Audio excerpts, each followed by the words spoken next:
For decades, net worth has been seen as the tool that measures whether you're progressing financially. In this episode, we talk about whether that's appropriate or if there are other tools that are a better gauge of your financial progress. Let's get started. Let's get some money. You're watching a live recording of the New Money, New Problems podcast. Subscribe now at newmoneynewproblems.com/podcast. That's newmoneynewproblems.com/podcast.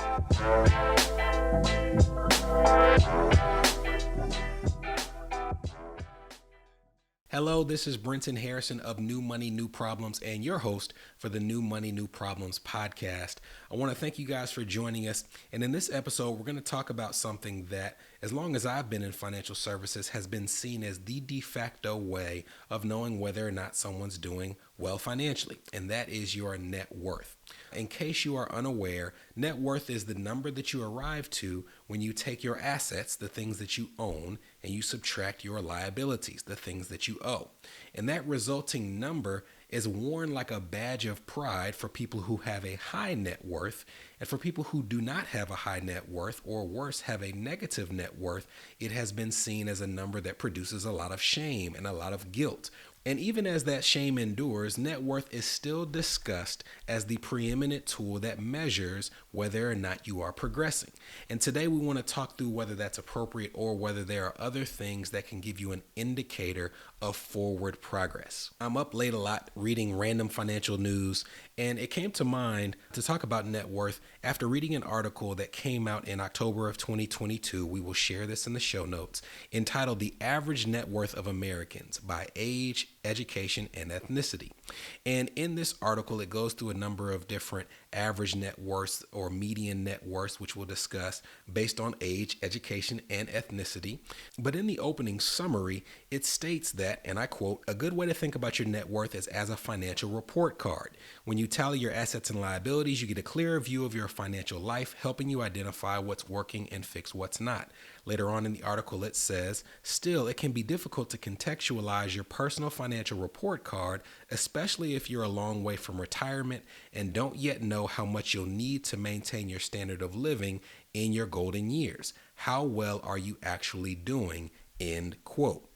I think that's a great way to summarize how I feel about net worth, not just in the sense of you may be 20, 30 years from retirement and you're looking at this number trying to figure out how it translates to whether or not you can retire well. I would also add the layer of the fact that these listeners who are tuned into the New Money, New Problems podcast are typically first generation high income earners. And the way that many people attain first generation high income makes it very difficult to use net worth as a tool of measurement. After the break, we'll talk about why it's so difficult for this subset to use net worth as a tool of measurement. But before the break, I want to talk about just one of the things that sticks in my craw about how net worth is reported. And that is the difference between mean net worth, median net worth, and mode. I know I'm taking you back to whatever grade math class that was, but mean, median, and mode come into play with net worth in a significant way in terms of making sure you have an accurate understanding of where your peers lie on the net worth spectrum.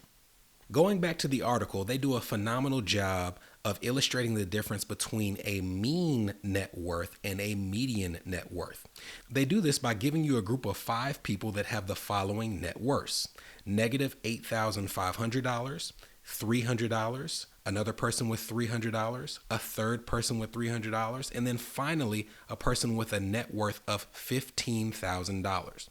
Now, when you take these 5 people, most of whom have a net worth of $300 down to negative $8,500, when we calculate the average of the entire group, even though the majority falls below a certain number, the average is actually $1,480, significantly higher than you would expect, because that 5th person in the group with a net worth of $15,000 drags that average higher than their relative peers.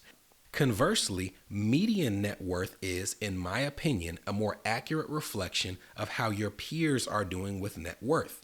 In this article, they take those same 5 people and they take the median, which is the middle point between all of the different respondents. And when they do this, you get a much lower level. Instead of an average net worth, which is the mean of $1,480, the median in our example is $300, which is much more in line with the typical respondent.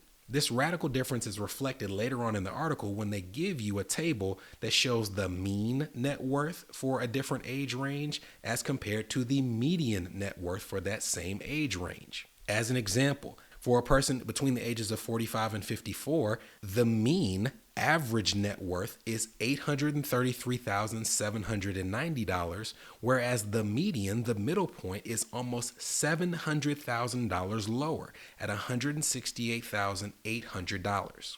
Now imagine you're trying to assess how you're really doing financially, and you stumble across an article that says that the average person your age has a net worth of $800 and some odd $1,000, and you're sitting here with a net worth of $100,000, or maybe a negative net worth, or a net worth of 0, and you think you are almost $1 million behind the 8 ball. Not understanding that just the difference of one word, mean versus median, could show you that you are not doing as poorly as you thought. There may be some things that you could do better, but you cannot in all cases, without knowing all the variables, use someone else's financial situation to gauge how you are doing in your life. This is the New Money, New Problems podcast, a show for successful professionals searching for the tools they need to navigate financial opportunities and obstacles they've never seen. We'll be right back. Are you wondering what new money problems you might be overlooking in your financial life? If so, we've got great news.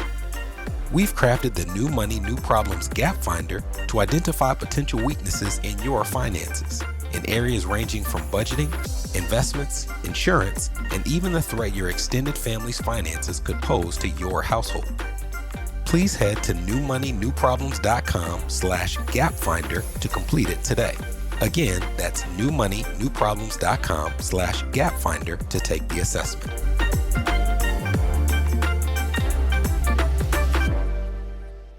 You're listening to the New Money, New Problems podcast. Subscribe now at newmoneynewproblems.com. Welcome back. Now that we're back from the break, I want to give you an idea from my perspective of why the media focus on net worth does not do a good job of encompassing the average first-generation high-income earner's process of building that income, but also hopefully building wealth. The first reason I think it is very misleading is because the process most first-generation high-income earners take to wealth is through education, more specifically through education debt. As a matter of fact, a recent article that we'll share in the show notes found that over the last 10 years, the number of people who owe over $100,000 in student loan debt has quadrupled. And I can tell you $100,000 is where they stopped. But I have shared that I regularly work with people who owe $200,000, $300,000, $400,000, even $500,000 or more in federal student loan debt. In fact, that same article shared that if you went to a public institution for your master's degree, on average, you had to take out $58,000 for either tuition or student loan debt. That same master's degree at a private institution costs $96,000. And if you got a professional degree, which they define as typically a law school degree or a medical degree at a private institution, on average, you took out $243,000 in student loan debt. And I can tell you that that is conservative for many programs. But unfortunately, just taking out the student loans is not the thing that makes net worth such a hard tool to use. Many of these people, as a matter of fact, over 3.2 million people are enrolled in programs that are called income-driven repayment plans to repay federal student loan debt. These programs, rather than making you pay an amount needed to pay your student loans off in full within a given time period, Instead, they ask you to pay a percentage of something called your discretionary income towards your debt each year. Now, unfortunately, that percentage of your discretionary income is enough to satisfy the repayment plan, but it may not be enough to satisfy the interest that's growing on your loans. And as a result, many of these 3.2 million people on these plans make their payments towards student loans every single year just to see their student loan balance increase. If I know that income-driven repayment plans are the right thing for me, and for many of these professionals, they are the right thing, does it still feel like the right thing if after 10 years, my net worth has gone from negative $200,000 to negative $300,000? Next, in some cases, net worth can give you a false sense of security. And the reason for this is net worth considers all of your assets and all of your liabilities, regardless of how easy or difficult it will be to access said assets. What I'm talking about is home equity and, in some cases, business ownership. Now, as this podcast goes on, we'll talk about the many ways that you can access the equity in your home, but suffice it to say, unless you are going to sell your primary residence, the ways that you would tap into its equity all require you to take on debt. You have to either sell your home or use that equity in your home to access some type of loan vehicle, but it is not what's considered liquid. The same can be true for business interests. I'm an entrepreneur.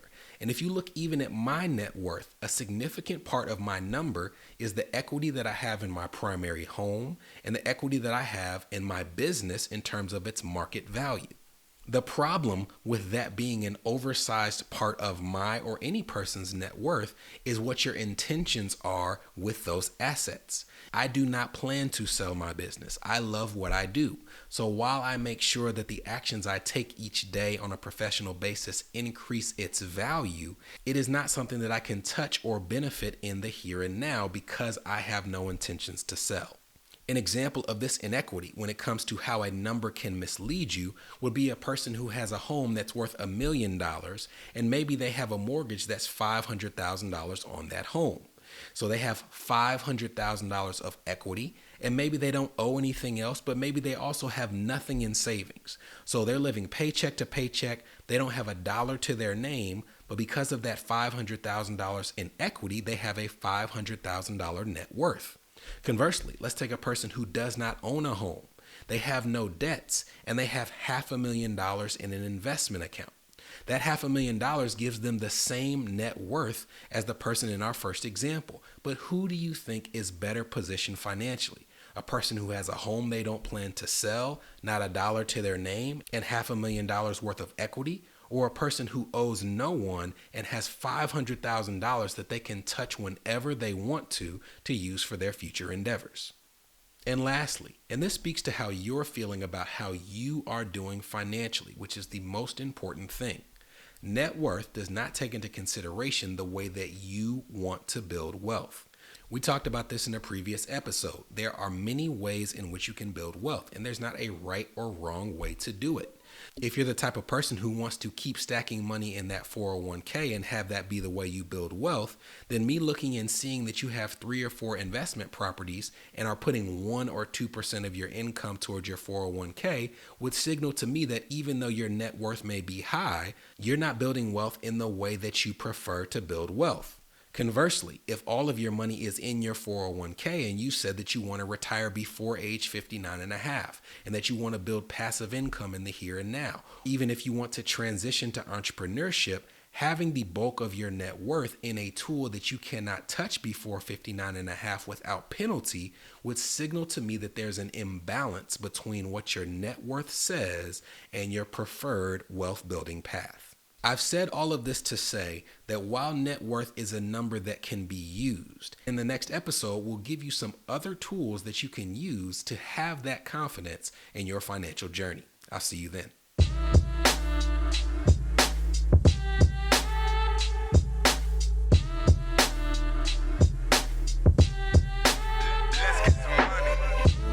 From New Money, New Problems, this was the New Money, New Problems podcast. A show for successful professionals searching for the tools they need to navigate financial opportunities and obstacles they've never seen.